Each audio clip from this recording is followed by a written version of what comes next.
मेरा पूरा बचपन इस केस को परसू करते हुए गुजर गया। अब मेरी जवानी इस केस को परसू करते हुए गुजर रही है। कातिलों को फांसी के फंदे पे लटकाया जाए ताकि मेरे दिल को सुकून मिले। आज तक पाकिस्तान पीपल्स पार्टी ने ताज़ियत तक नहीं की। जुल्म के खिलाफ जितनी देर से उठेंगे आपको उतनी बड़ी कुर्बानी देनी पड़ेगी। मेरे लिए ये सौदा जो है महंगा सौदा नहीं होगा कि अगर इसके बदले में मेरी जान चली जाए और सिंध में सरदारी निज़ाम खत्म हो।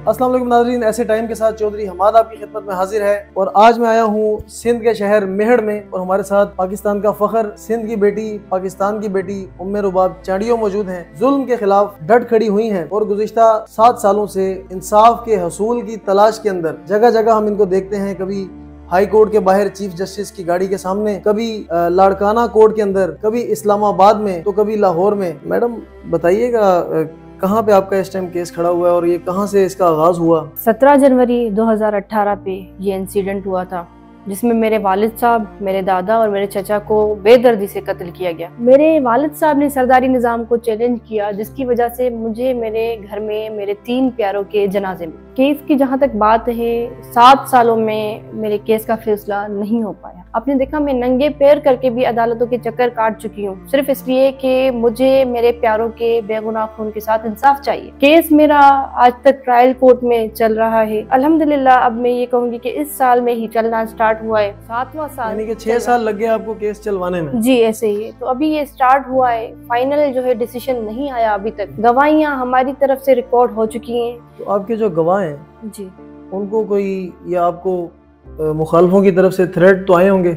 6 सालों में जितना हमने इस निज़ाम का चेहरा देखा है, मेरे केस के गवाह पे वक्त ब वक्त उन पे फायरिंग होती रही, उनको थ्रेट किया गया, उनको हरास किया गया, उनको ऑफर्स दी गई। इवन उनके जो स्कूल जाते हुए बच्चे हैं उनके स्कूलों पे भी फायरिंग की गई। जी अटैक भी हुए थे रास्ते में कहीं? बिल्कुल, मेरी गाड़ी को टक्कर मारने की कोशिश की गई थी सरदारों की जानिब से। मैं सिर्फ क्या चाहती हूँ, इंसाफ जो कि मेरा हक है। यही चाहती हूँ कि कातिलों को फांसी के फंदे पे लटकाया जाए ताकि मेरे दिल को सुकून मिले। 7 साल आपको हो गए हैं जी।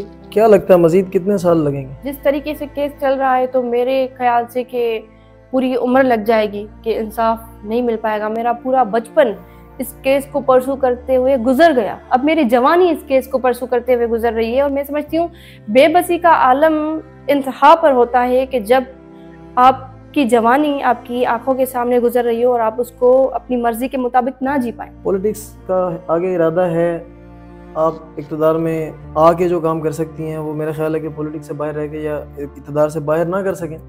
तो इस हवाले से कभी आपने सोचा है या प्लान है कोई आपका पॉलिटिक्स में आने का? पीपल्स पार्टी वो पार्टी है जिसके साथ हमारा एक ताल्लुक था। मेरे दादा यूसी चेयरमैन थे पीपल्स पार्टी की टिकट से, मेरे चाचू डिस्ट्रिक्ट काउंसिल मेंबर थे। आप देखिए आज तक पाकिस्तान पीपल्स पार्टी ने ताज़ियत तक नहीं की। तो ये एक बड़ा अफसोस है, बहुत बड़ा अलमिया है जी।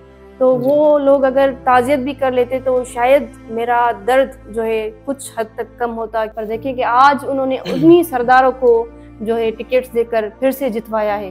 तो ये बड़ा एक अफसोस है मुझे। जो भी पार्टी मुझे इंसाफ दिलाने में अपना किरदार अदा करेगी, जो पार्टी आगे आएगी, मेरी सरदारी निज़ाम के खिलाफ जो मेरा कॉज है उसमें मुझे सपोर्ट करेगी, तो यकीनन मैं उस पार्टी के साथ चलने के लिए तैयार हो जाऊंगी। अज़ान इनकलाब आपने किताब लिखी और एक बड़ा अच्छा टॉपिक आपने रखा। अज़ान इनकलाब का मतलब कि भाई अब इनकलाब की आवाज़ आपने दे दी है। किसको आप आवाज़ दे रही हैं? देखिए मेरा ईमान है कि जब अज़ान इनकलाब आती है तो उसके बाद जालिमों के जनाजे पढ़ाए जाते हैं। सरदार लोग वो हैं जो कि हमारे लिए एक नासूर हैं और ये अज़ान इनकलाब मैंने अपने हमवतनों के लिए दी है, मैंने सिंध के लोगों के लिए दी है, मैंने मजलूम तबके के लिए दी है कि आप लोग उठें और सरदारी निज़ाम के खिलाफ इस जंग में मेरा साथ दें। मेरे लिए ये सौदा जो है महंगा सौदा नहीं होगा कि अगर इसके बदले में मेरी जान चली जाए और सिंध में सरदारी निज़ाम ख़त्म हो, मेरे मुल्क में सरदारी निज़ाम ख़त्म हो, मेरा मुल्क इस नासूर से पाक हो जाए। ख़वातीन को कोई मैसेज दें जो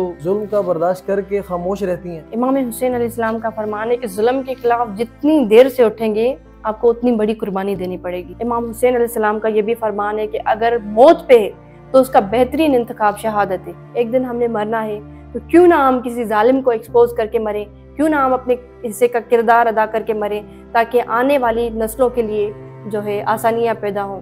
मैं अपनी ज़ात के लिए यही बोलूँगी कि मैं खड़ी हूँ हर एक मजलूम के साथ, सरदारी निज़ाम के खिलाफ, हर जालिम के खिलाफ, और इंशाल्लाह मैं आखिरी दम तक डट के खड़ी रहूँगी। खुदा करे कि मेरी अर्ज़ पाक पर उतरे वो फसल गुल जिसे अंदेशा ज़वाल ना हो, यहाँ जो फूल खिले वो खिला रहे बरसों, यहाँ से ख़िज़ां को भी गुजरने की मजाल ना हो, और खुदा करे कि मेरे हर हम वतन के लिए हयात जुर्म ना हो, ज़िंदगी वबाल ना हो।